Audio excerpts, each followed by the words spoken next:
আসসালামু আলাইকুম ওরহমতুল্লাহি ওবারাকাতুহু। সম্মানিত ইমানদার দর্শকরা, আজকের ভিডিওতে আমাদের মূলত বিষয়বস্তু থাকবে মুনাফিকের তিনটি আলামত।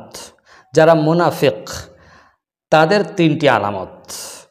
হাদিসে আরও মুনাফিকদের আলামত বর্ণিত আছে। আজকের ভিডিওতে আমরা বলবো যে মুনাফিকদের তিনটি লক্ষণ, তিনটি আলামত। রাসূলুল্লাহ সাল্লাল্লাহু আলাইহি ওয়াসাল্লাম সহিহুল বুখারী এবং মুসলিম শরীফের হাদিসে বলেছেন যে মুনাফিকদের তিনটি আলামত। আজকে সমাজে মুনাফিকে ভরে গেছে। মুনাফিক চতুর্দিকে ছড়িয়ে ছিটিয়ে রয়েছে।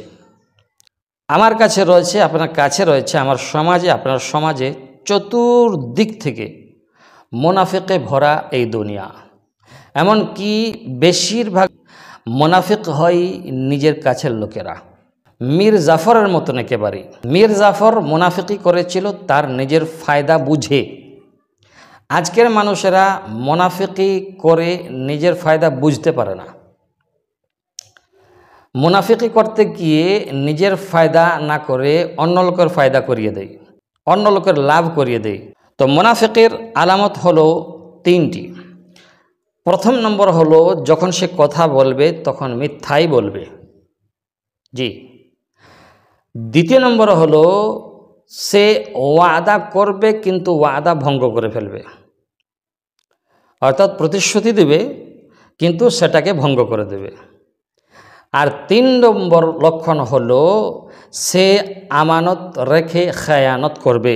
এবার চলুন বলি যে মিথ্যা বলবে। যখনই সে কথা বলবে মিথ্যা বলবে শুধু আপনার কাছে ভালো হওয়ার জন্য, এটা তার লক্ষ্য থাকবে।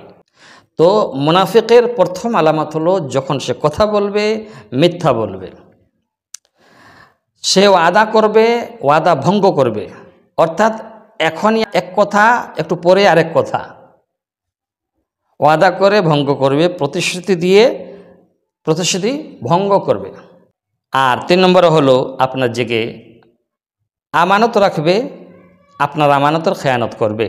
অর্থাৎ আপনি কোনো জিনিস রাখতে দিয়েছেন হেফাজতে, আর সেই জিনিসটা কয়েকদিন পরে আপনি নেবেন, সে ওই জিনিসটাই দিবে কিন্তু তার রূপ, রং, চেহারা, তার সুরত তার আলাদা থাকবে।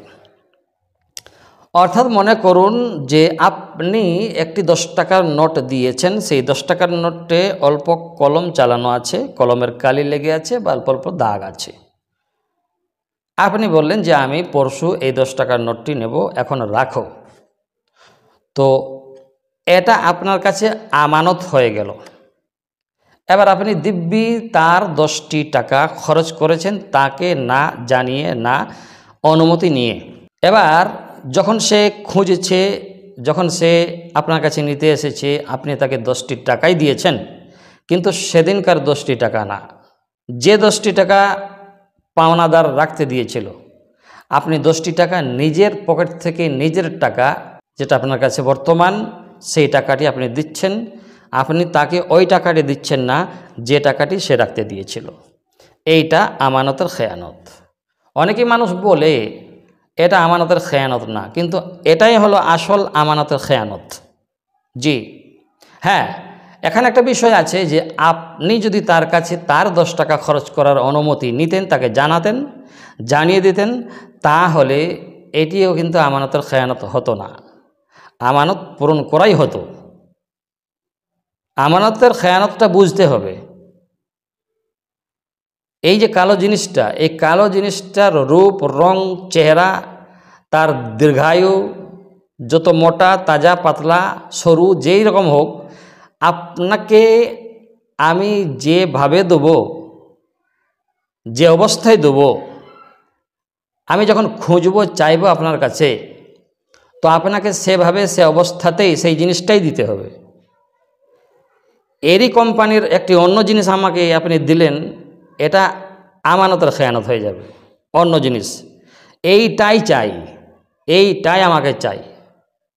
জি, আমি ফুটাও চাই না, খারাপও চাই না, ভালোও চাই না, যেটি আমি দিয়েছিলাম তোমাকে রাখতে সেইটিই চাই, এইটি হলো আমানত। তাই এই মুনাফিকদের থেকে আমাদের বাঁচতে হবে। আশা করব বুঝতে পেরেছেন। আসসালামু আলাইকুম ওয়া রাহমাতুল্লাহি ওয়া বারাকাতুহু।